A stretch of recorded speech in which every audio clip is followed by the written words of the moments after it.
The sinking of the Titanic in April 1912 was a tragedy unlike any other. Surely it could never happen again. But it did.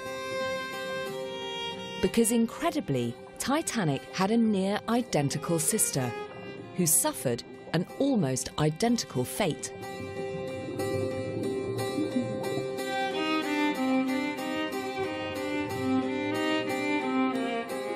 And here, deep in the warm waters of the Mediterranean, within only a few years of her older sibling, she met her end.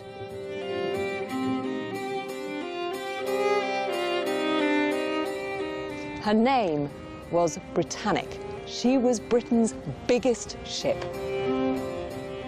After the Titanic disaster, Britannic was re-engineered to be even more unsinkable.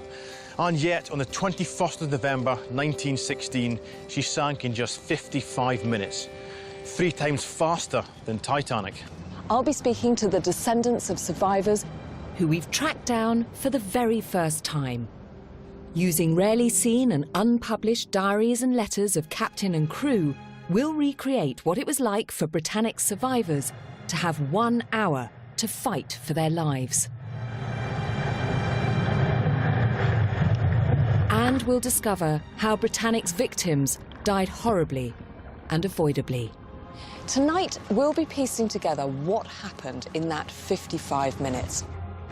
On the anniversary of her sinking, we're creating the first minute-by-minute account of the events that led to the tragic end of Titanic's lost sister, Britannic.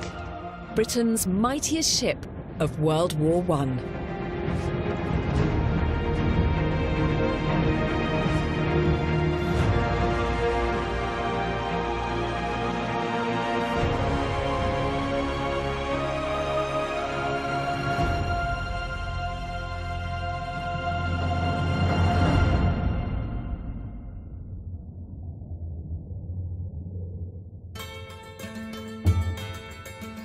This is the dry dock in Belfast where both Titanic and Britannic were built. And it is truly vast. In 1910, it was the biggest dry dock in the world, established to allow the building of 2 of the biggest ships that anyone had ever seen. Just to give you a scale of them, Titanic or Britannic alone would have filled this entire space. Our guide to Britannic's story is Simon Mills, owner of the Britannic wreck. Simon is going to help me find eyewitness accounts to the disaster. Now, the Britannic story isn't nearly as well known as the Titanic story. And I'm trying to kind of unpick it, really, and discover what happened. Titanic sank very high publicity. I mean, they interviewed as many survivors as possible, newspaper coverage all over the place. Britannic sank in the First World War. OK. Are there any key characters, any relatives, anybody I can talk to who can give me a kind of picture of the people that were on this ship? I can give you some starting points. Yeah. For instance, we have here Captain Charles Alfred Bartlett. He was in command of the Britannic on the day that she sank.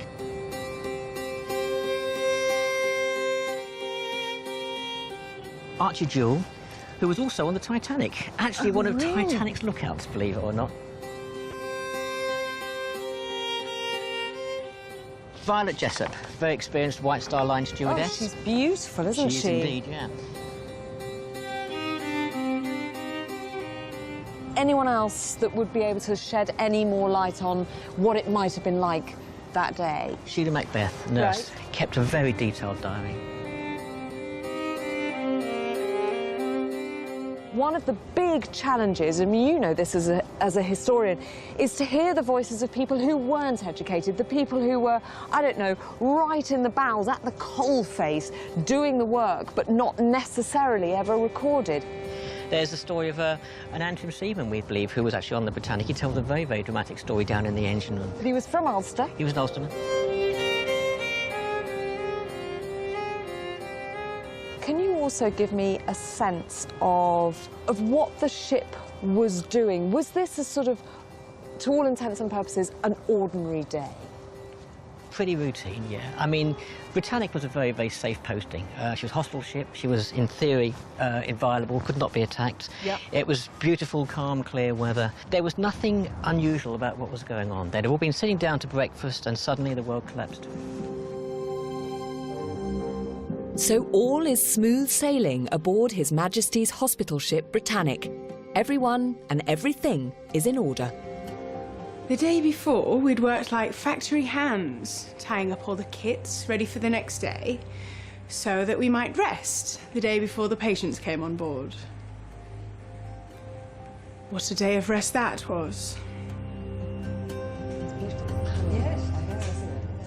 The first person I need to meet is Margaret Meehan, niece of Violet Jessop, the adventurous stewardess who amazingly survives both Titanic and Britannic. What's important for me is that Violet writes the most complete account of the Britannic's sinking. Do you remember your sort of first time meeting her and what she was like? She was great fun. I think she was just highly practical as well as everything else. And she never complained about the things she brings up in her memoirs, and certainly of the terrible experiences she'd had. She didn't talk about. It wasn't until later that I realised what she'd been through. I've got this thing here. Is this the original? Oh, well, this is 1930 typing, you know. Wow. I can read a little bit out if you like. I'd love you to. Yes. It was the Feast of Our Lady, November the 21st, 1916. The early sun was shining through the windows of the lounge. They were there for Mass. Everybody scrambled down to breakfast, talking and joking. For breakfast was quite the nicest, friendliest time on board. The ship was steaming 20 knots, weather fine and the sea smooth, bound to Mudros to embark sick and wounded. But this is just the calm before the storm. At 8:12 a.m, disaster strikes.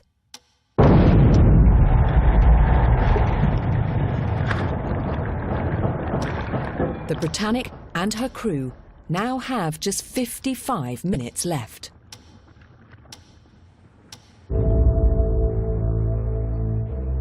There was a dull, deafening roar. Britannic gave a shiver, a long, drawn-out shudder from stem to stern, shaking the crockery on the tables, breaking things, till it slowly subsided. We all knew that she had been struck. I'd only managed 2 spoonfuls of porridge before, bang, and a shiver, right down the length of the ship. There was a horrible jar and a grinding noise, but down below we hardly realised what had happened. At 8:12 a.m., a tremendous but muffled explosion occurred. The ship trembling and vibrating most violently fore and aft.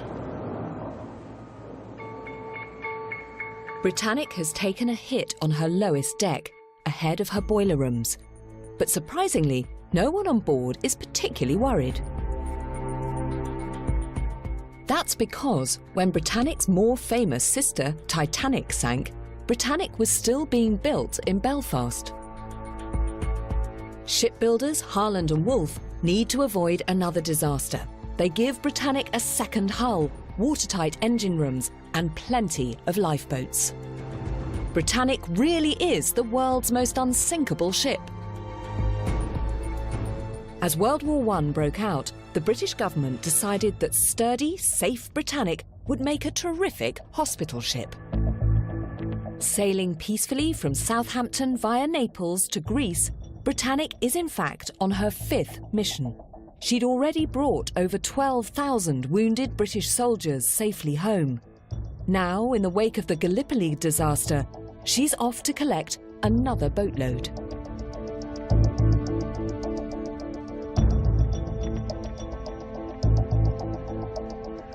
This is Kea Island. It lies 60 miles southeast of Athens on the beautiful Aegean Sea. And 100 years ago, His Majesty's hospital ship, the Britannic, sailed past here on its way to the port of Mudros to pick up thousands of injured Allied troops who'd been fighting the Turks. But little did the 1,065 sailors and doctors and nurses on board realise that this would be the Britannic's last journey. During my 25 years of diving, I've always dreamed of reaching Britannic. Now, on the centenary of her sinking, I've been lucky enough to join highly experienced British and American divers on a rare expedition to the wreck of Britannic. 100%. So there it is, it's in order. Team leader Richie Kohler has dived both Britannic and her sister Titanic. What do you think the risks are on a dive like this? It's an incredible hostile environment at 400 feet. We're using multiple different gas mixtures. Some would not support life here on the surface, and yet they are life-supporting at 400 feet. If you make a mistake, it can cost you your life. As a diver who's dived shipwrecks all around the world, why is Britannic so special? Like many other people, the story of Titanic is what drew me to Britannic. And not to be glib, I fell in love with the younger sister. She's even more beautiful.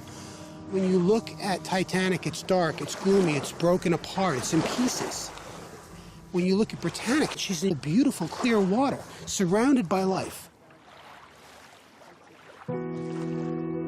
As Britannic is hit by the explosion, able seaman Archie Jewell is working on deck right over the point of impact.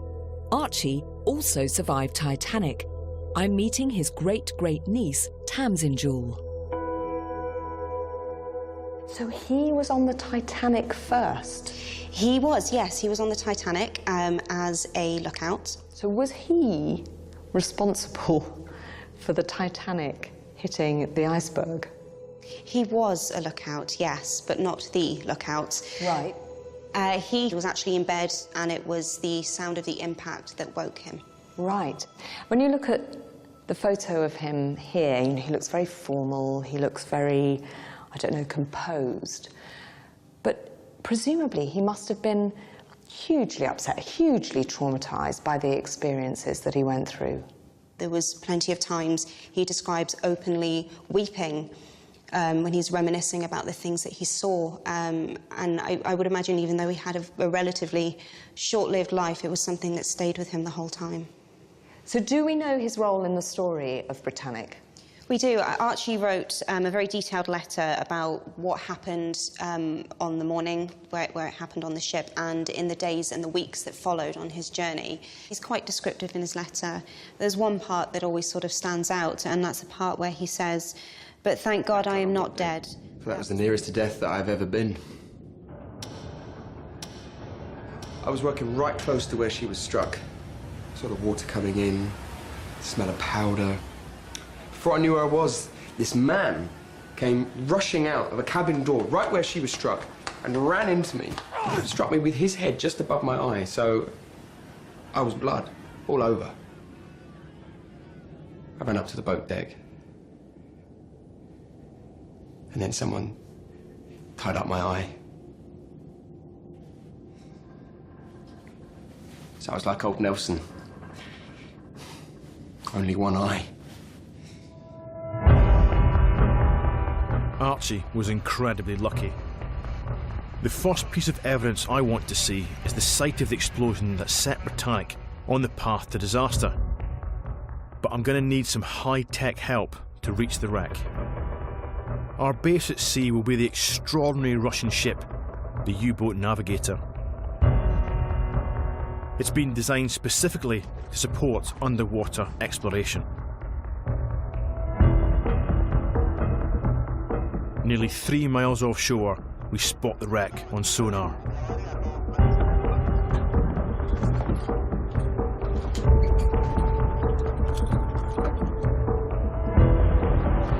The two multi-million-pound mini-subs will guide us and light our way to the wreck, while remote-controlled underwater cameras will track our every move with all the safety backup of a space mission.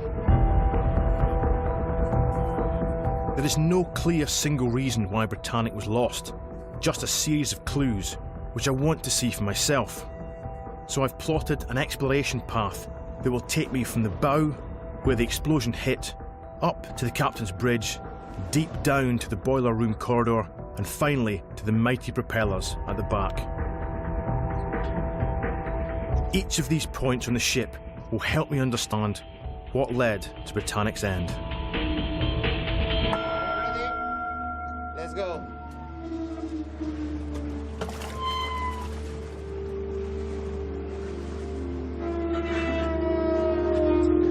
Okay, then.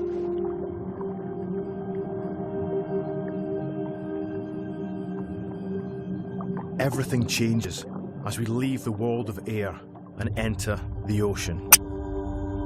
Deep sea diving is the closest thing on Earth to exploring outer space. This line will guide us to Britannic. The subs and the robot cameras will light our way in the darkness when we're 400 feet down.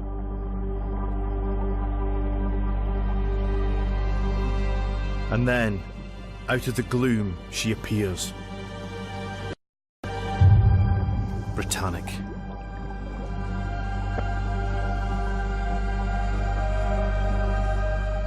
I'm overwhelmed. Seeing Britannic is like seeing her sister Titanic as we imagine her to be. Majestic, intact, and so peaceful on the seabed.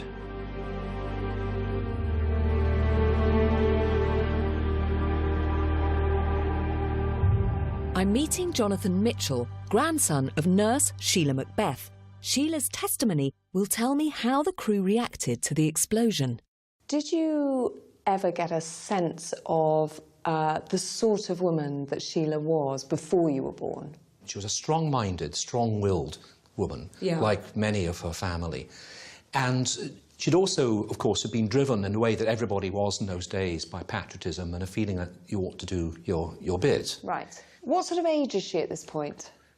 26. Did you ever get a sense of how Sheila felt or reacted when the explosion happened? Yes, my father decided to record her memoirs, many, many hours worth, and she talks about exactly this. We were at breakfast, and we were sitting in this huge dining room. There was this sudden bang and the ship shook. Major Priestley told us to sit down again, as the siren had not sounded. It was quite the best thing to do, as the doors were few and narrow, and there might have easily been a panic. As it was, there was only a most unnatural silence.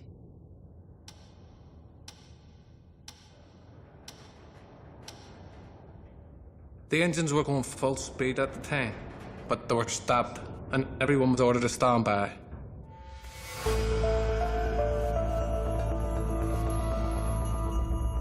We're about to see what Sheila and the unnamed sailor could not. We've come to the exact point of the explosion that crippled Britannic. 100 feet back from the bow of the ship is the immense crevasse in the hull where Britannic was torn apart. This massive canyon was caused first by the explosion holing her, and later, when she sank, she was split apart by the ship hitting the seabed. But what caused the explosion?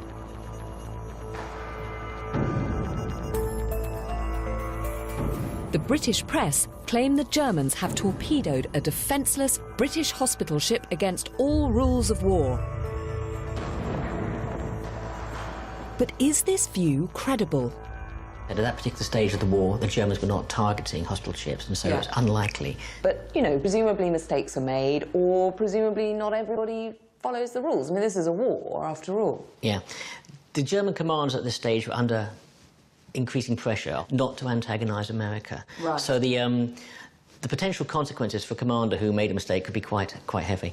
Given that was the case, given that was the rule, why were torpedoes ever really in the mix as a possibility? Whenever ships were sunk in the war, there was always someone who saw a periscope or a torpedo. Right. On Britannic, for instance, we had 2 definite sightings of torpedoes.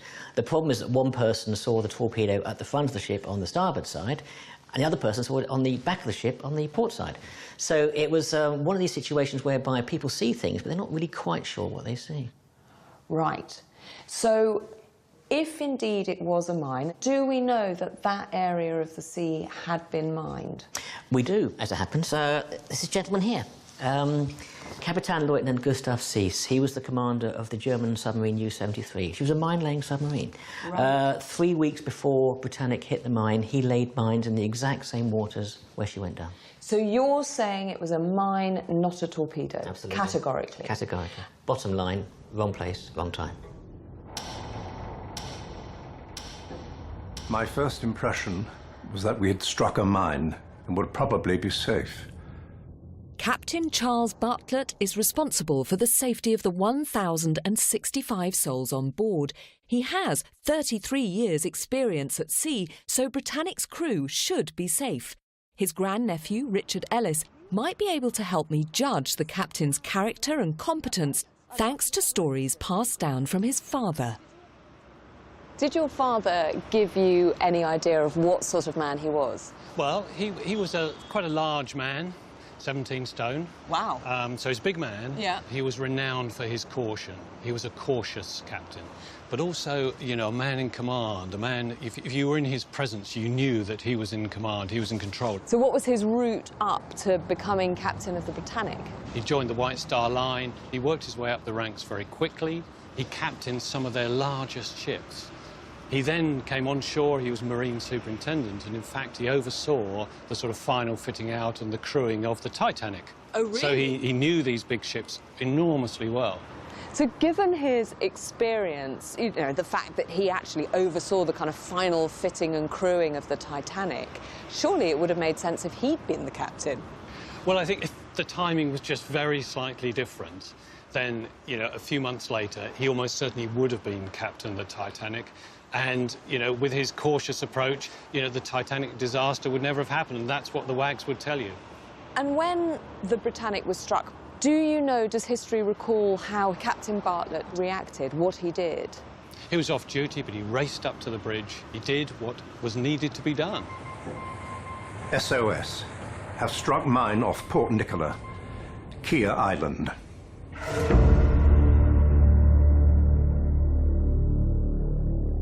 This is the bridge where Captain Bartlett stood that day.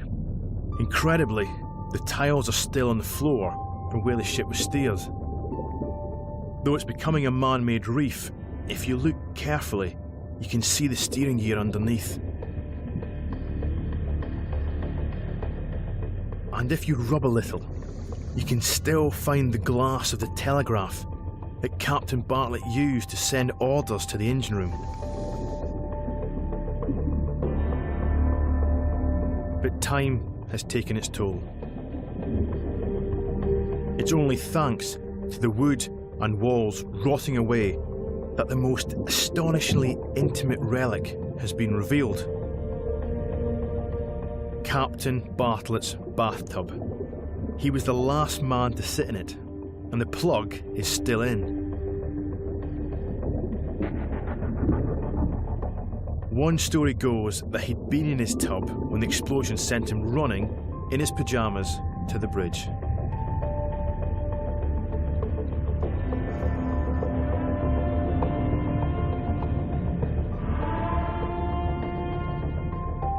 Emergency quarters were sounded on all alarms throughout the ship. The engine stopped and orders rung below to close watertight doors. I gave orders to clear away all boats and have all possible ready to be sent away.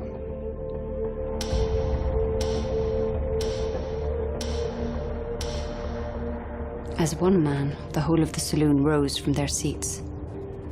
Doctors and nurses vanished to their posts. Men jumped over presses with the agility of deer. In seconds, not a soul was to be seen. and not a sound had been uttered. Britannic's crew mirrors society. Most men below deck are considered the lower orders. As medical staff like Violet head to the lifeboats, in the decks below, men in the boiler rooms are fighting incoming water. Many of these men will die, so the testimony of those who survive is vital evidence. When this explosion hit, there must have been people in those boiler rooms. Boiler rooms would have been full, absolutely, yes. There would have been about a couple of hundred people down there working. One gentleman in particular is a guy here by the name of Bert Smith. Now, he was working in the forward boiler room, number 6, when the explosion occurred. You know, the medical staff kept him away from it. Bert was experiencing it firsthand. Look at this is amazing. So he was right. He was right there. He was right there. Bert Smith groped his way into the exit tunnel, his one route to possible safety. There he was met by the full weight of in-rushing water, which pinned him against the boiler.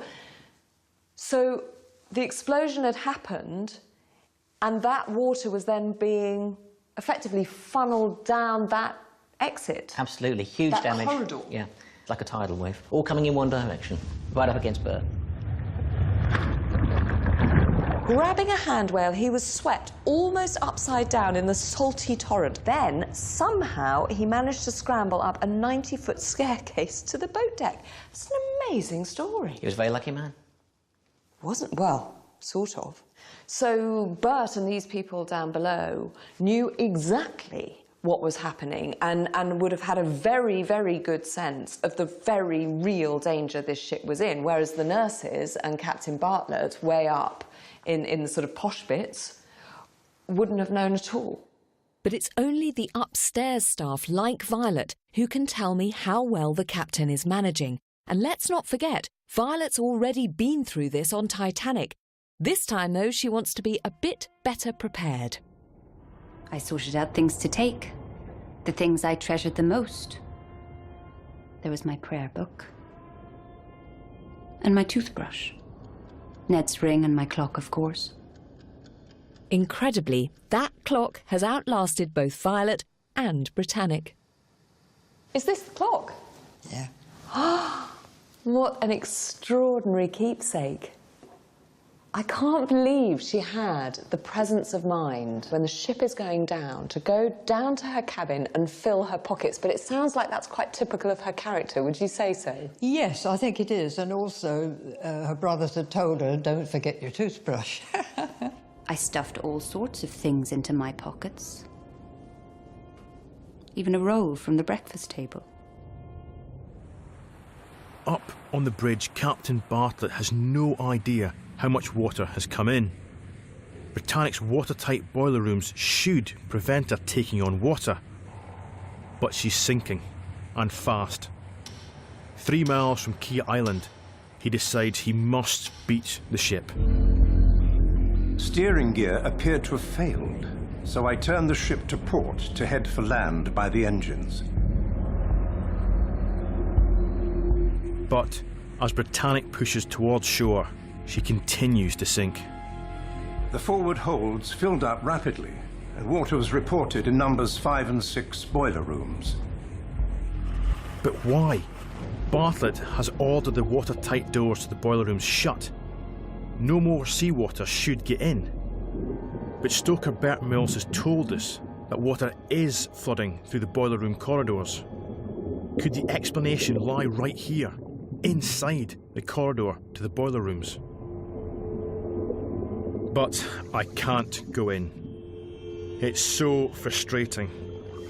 Britannic's interior is so dangerous, the Greek government has now banned anyone from going inside. But 2 of our dive team did get inside her before the ban. Evan Kovacs took the dangerous path through the boiler room corridor, also known as the Farmer's Tunnel, to try and confirm if the watertight safety doors were fully closed. Evan, what did you see that very first time you went into the wreck? We traveled down the fireman's tunnel, and eventually we got to the watertight door. That was open. Through the next set of boilers, and then that opens up, and that's where we saw the other watertight door. open, fully open, not even partially closed. What this means is that as Captain Bartlett is steaming full speed, trying to get to Kia to save his ship, in effect, he's actually ramming more of the water, forcing more water into these boiler rooms and flooding the ship even quicker. So why do you think the watertight doors didn't close? Now, it's been a mystery for nearly 100 years. We know that Captain Bartlett threw the switches to electrically close the door. Maybe the wires were broken. Engineers believe that the explosion twisted the ship, and that prevented or wedged the doors and wouldn't allow them to close.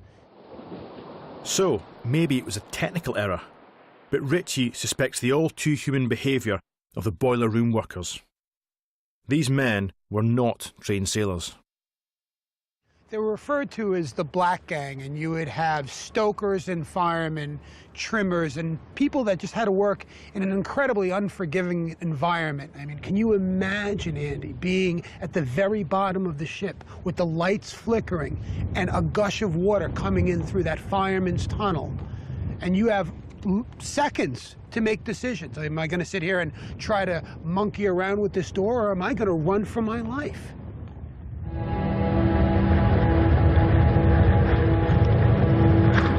Some people wouldn't blame them for running, but even if they did, it doesn't make the sinking of Britannic their fault. She was so well engineered. She should stay afloat a lot longer than 55 minutes, even with this many compartments flooded.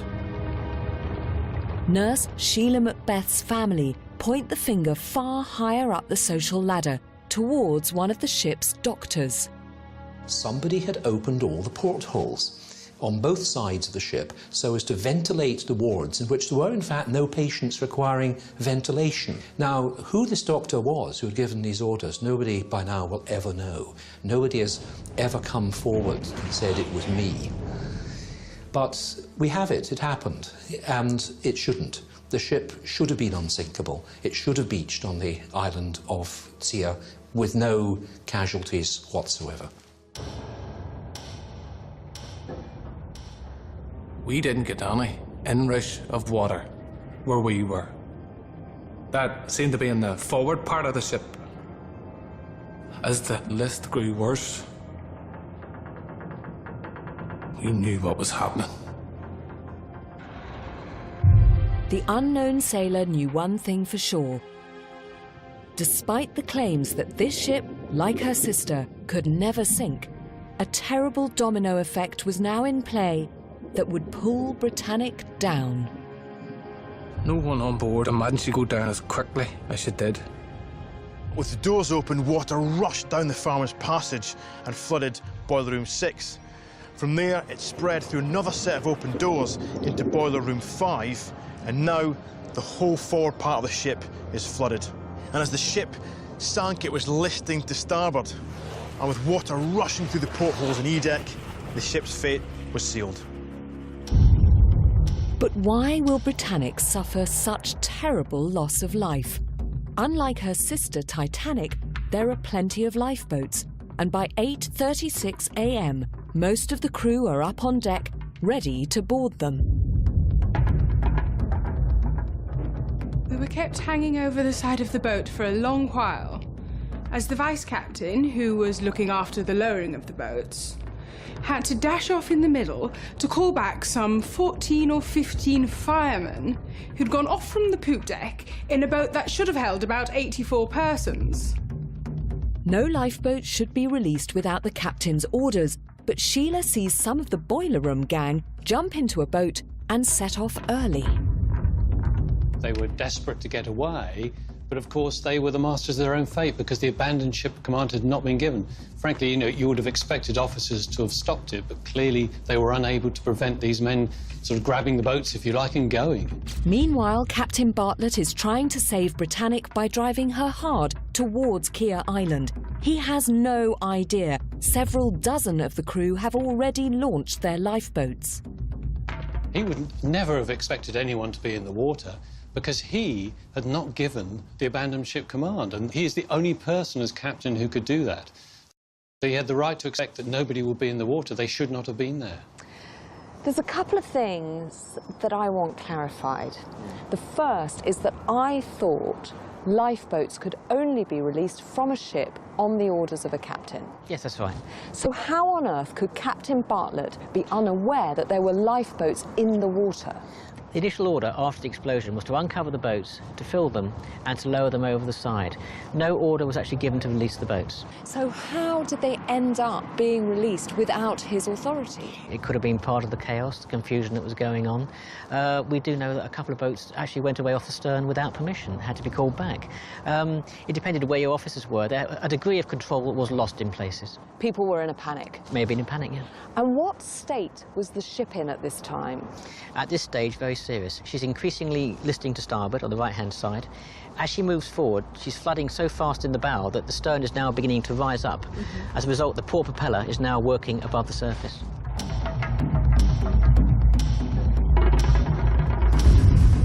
As the propeller rises, it pulls towards it the lifeboats already in the water.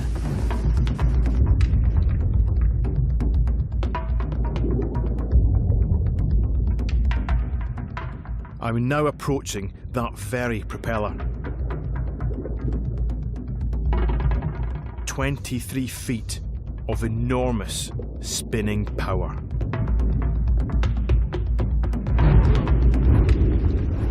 Meanwhile, Violet is hanging above in a lifeboat suspended off the side of the ship.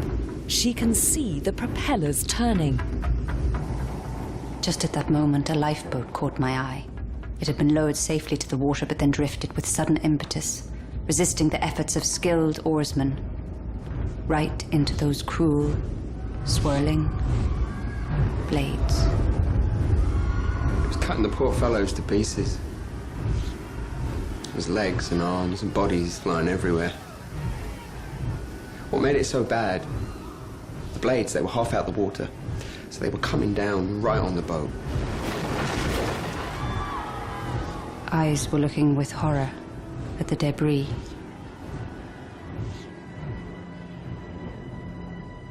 And the red streaks all over the water. Up on the bridge, Captain Bartlett is unaware of the tragedy unfolding at the back of the ship. He has not yet given the official order to release the lifeboats. Violet, Archie, and many of the crew are about to find themselves fighting for their lives. The ship started listing to starboard as our lifeboat began to lower. A young sea scout near me took a deep breath as he got in. He was only a kid. So tell me a little bit about this Sea Scout. Well, that little Sea Scout was George Perman. He was 15 at the time. He was actually one of the lift operators on board, and he was very fortunate to be on duty because his quarters were actually destroyed in the explosion. So he ran to the lifeboats and got in, and I actually had time to speak with him in the late 90s, and this is what he said.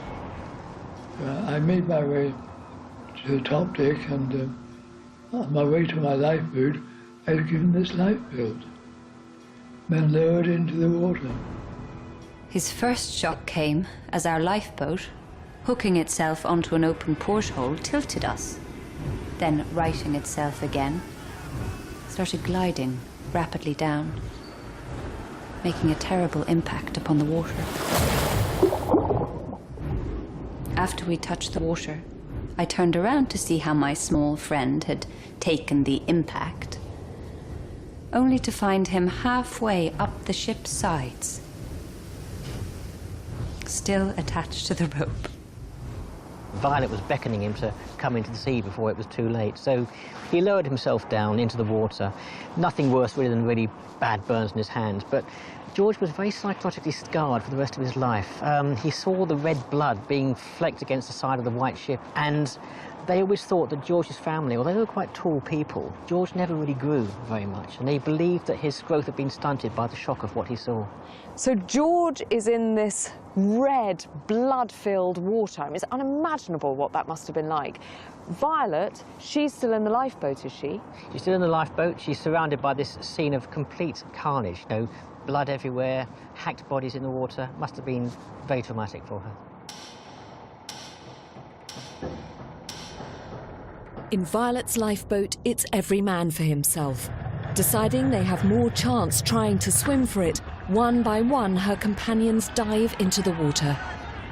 Fumbling hands, struggling unsuccessfully to get control, every man Jack in the group of surrounding boats took a flying leap into the sea, taking to the water like a vast army of rats. It was extraordinary to find myself, within a few minutes, almost the only occupant of the boat. One man, a doctor, was standing in the silence beside me. I turned around and saw Britannic's huge blades churning and mincing. Everything near them, men, boats, everything was just one ghastly whirl. In another moment, I would be under those blades. Unless... I have always been afraid of the water. I'd not learned to swim. Then, I just jumped overboard. Down and down into bottomless depths, clutching at my life belt. Why had I put it on over my coat was one thought as I felt its weight dragging me down deeper. I kept my eyes tightly closed and held my breath. The only hope for Archie's boat is to stay tethered to Britannic. I shouted out not to let go of the boat, but someone let her go. And away we went, right towards the blades. So I shouted, jump overboard, and most of us jumped in the water, but it was no good. It was pulled right in under the blades.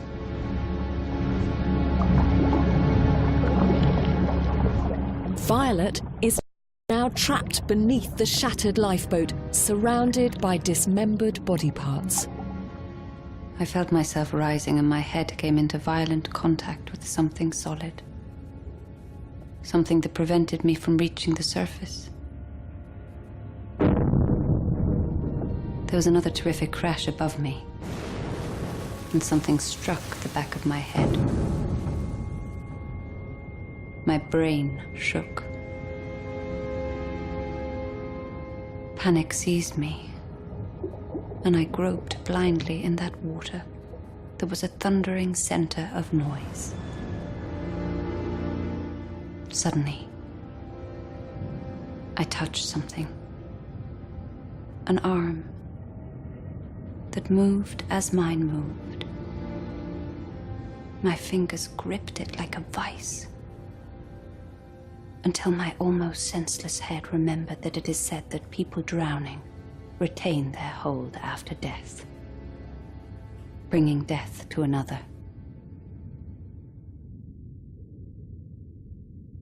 I let go.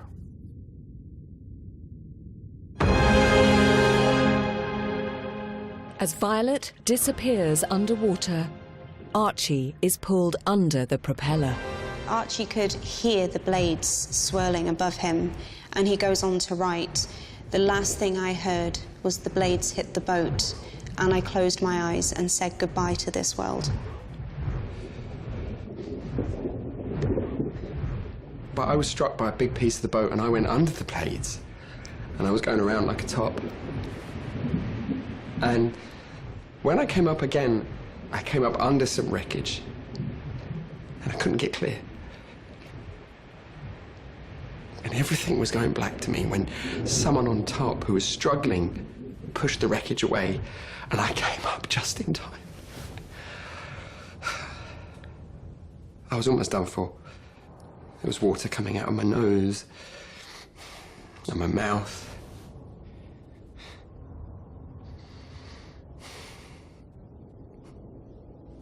But there was this poor fellow drowning. He caught hold of me.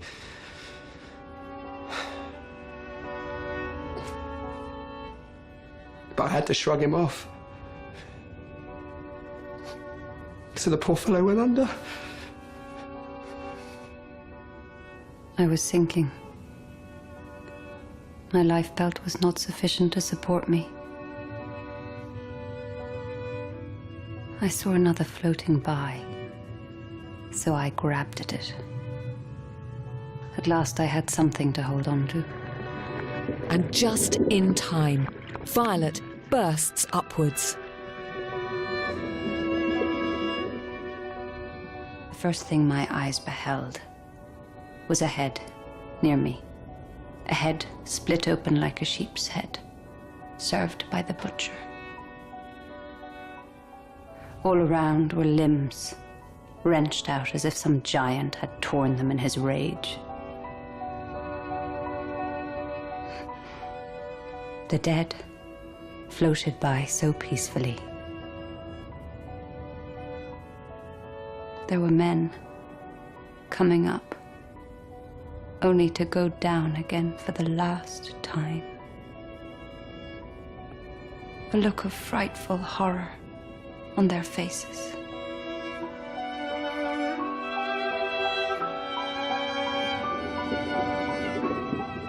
Captain Bartlett stopped the propellers, but only because Britannic had started sinking faster. He knew nothing of the bloodbath in the water. Do we know now how many people died? We do. There were 30. 9 of them were from the medical corps, so they weren't actually ship's crew. The rest were ship's crew, but the majority of them were from what was known as the Black Gang. They were stokers, firemen, who had come up from below decks when the water entered. So these men whose jobs were to be right in the bowels of the ship, who were right there when the mine struck, reacted in probably the only way they possibly could. Sheer blind panic and survival kicking in to get them out of that place where the water was flooding in, only to end up going to their deaths by a very human mistake. It was just a totally unnecessary loss of life, because if procedures had been followed, it should not have happened. But you can understand in the chaos and the panic, particularly coming up from below decks, that it's understandable that people want to get off the ship. But of course, that was actually what led to their deaths. As a nurse, Sheila must stay on duty amidst the carnage. In our boat, we'd got well away from the sinking ship and busied ourselves with the wounded whom we'd pulled out of the water. Our brandy flasks were invaluable. Also aprons and pillowcases, which were torn up as bandages. Finally, Captain Bartlett gives the order to abandon ship. Our chief engineer, Mr. Fleming, who was cool through everything, was the last of our department to join us on deck. He had to swim for it, narrowly escaping being drowned. The ship was sinking very quickly then, going by the head and listing to starboard. Soon the water came to the bridge. At 9 a.m., 48 minutes after the explosion, Bartlett reports that he and his 2 senior officers are still standing on the bridge. There is nothing more the captain can do. As with Titanic, would he go down with his ship? I've heard that it is a captain's duty to be the last one to abandon ship. Is that true? Absolutely, that's the traditional way, and that's what happened. He ordered his officers to leave the bridge. They left. He blew the whistle for one last time, and then he literally walked off the ship into the sea. Assistant Commander Dyke, having reported to me that all had left, I told him to go, and shortly after followed myself, walking into the water by the forward boat gantry on the starboard side.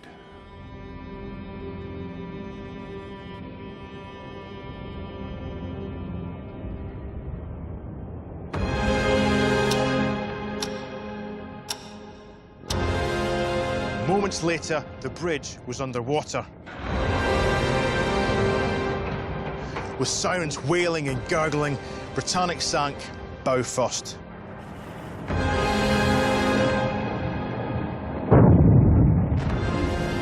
But she was so massive that when she hit bottom, her stern was sticking over 30 metres out of the water.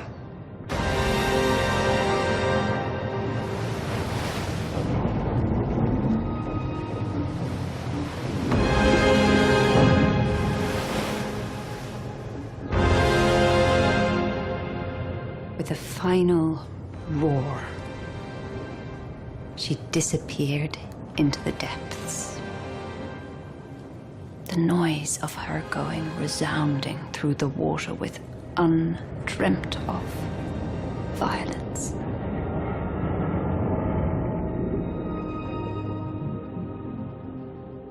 At 9:07 a.m, Great Britain's largest and finest ship of World War I is gone. It's taken just 55 minutes to sink the most unsinkable ship in the world. Britannic joined her sister Titanic on the seabed, where she has lain for 100 years.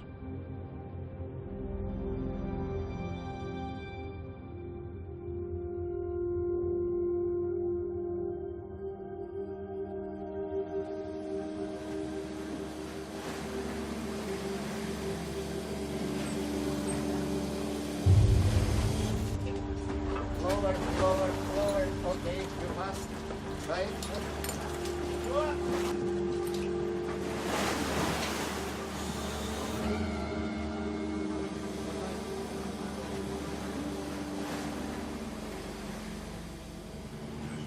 Well, that is certainly something. The most impressive shipwreck I have ever seen. You keep peering through the windows and you see the medical room with the equipment where the doctors and the nurses would have worked, and those injured soldiers would have been treated. And it's that, these glimpses of humanity, that's a reminder that it's the people and their stories that are so closely interwoven with the story of Britannic herself. Those who died on Britannic met terrible, violent ends. But while Titanic's passengers and crew froze to death in the icy North Atlantic, waiting for rescue that came far too late, Britannic sank much closer to the shore, allowing a fleet of Greek fishing boats and 3 British destroyers to come to her crew's rescue. The largest number of losses came from the Black Gang at the bottom of the ship and the bottom of the social ladder. 1,035 of Britannic's nurses, sailors and doctors survived. A sailor pulled a chair from the water and gave me a piece of the back, which I guarded safely under my coat. And here it is. No way. She Absolutely. didn't keep that for the whole of her life. Can I see it? She kept it the whole of her life. She gave it to my father gave it to me. I keep it in my living room. What an amazing story. Sheila lived to be 103, and towards the end of her life, she featured in a documentary about the discovery of the Britannic wreck. So, at the age of 86, she helicoptered off from Athens to Sia. She takes this back with her. So, back goes the chair top to the island, and off she goes, submarining. No way. To see the wreck of the Britannic. She has a look inside it. And then she put flowers into the water above the wreck. Oh.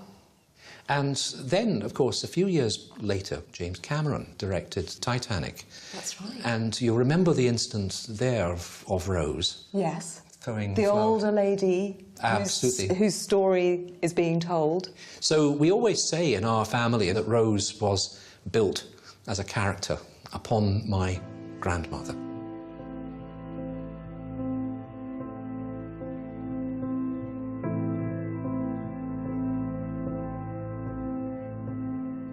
And what of Captain Bartlett, who may have just missed being captain of Titanic? Our commander was retrieved from the waters in his pyjamas. His face as unperturbed as ever. He was swimming in the water for about 30 minutes or so before he was picked up by one of the lifeboats, and it was only then that he was told about the tragic and unnecessary loss of life. Do we know how he felt when he made this terrible discovery? I think he was immensely sad about it because it should not have happened. If those men had not panicked and been in the boats, there would have been no life lost whatsoever. And if, in fact, if the nurses hadn't opened the portholes to air the cabins, you know, he would have managed to save that ship as well. But he did not sail a ship again. No one left Britannic unaffected. When I tried to stand, I discovered that my leg had been deeply torn and badly gashed. I had not felt it happen. All I had been conscious of underwater was my head being battered, almost to a pulp. She didn't realise at the time she had this terrible blow on her head, but she fractured it in 2 places. But I know she had very troubling time with her head later, and the strange result was that she lost her hair later. Really? I think it's a stress thing. Despite experiencing the horror of both the Titanic and Britannic disasters, Violet never did lose her taste for adventure. She did marry once, rather briefly, but she was a ship stewardess for her whole working life, visiting every corner of the globe. I do remember when I was 4 and going to her house always scared me a bit because she had an alligator hanging, a stuffed alligator hanging by the staircase. You know, I used to look at that going upstairs. Imagine. She brought it from South America. What happened next to Archie? When Archie was picked up with the wounded, he then goes on to write, "I could not feel my legs and arms when they got me into the boat." There was this one sailor, he was with me in the boat. His legs were nearly cut off. They picked him up, but he didn't live long. So Archie survived the Britannic. He'd survived the Titanic. He was 27 years old. What did he go on to do next? He went on to work on another hospital ship, a smaller vessel called the SS Donegal. And he was on it for just 5 months before it was struck by a torpedo. And he died on the 17th of April, 1917, and he was just 28.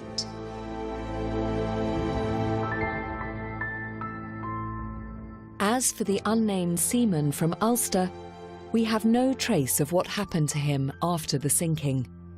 He's disappeared from history, a bit like Titanic's tragic twin, Britannic.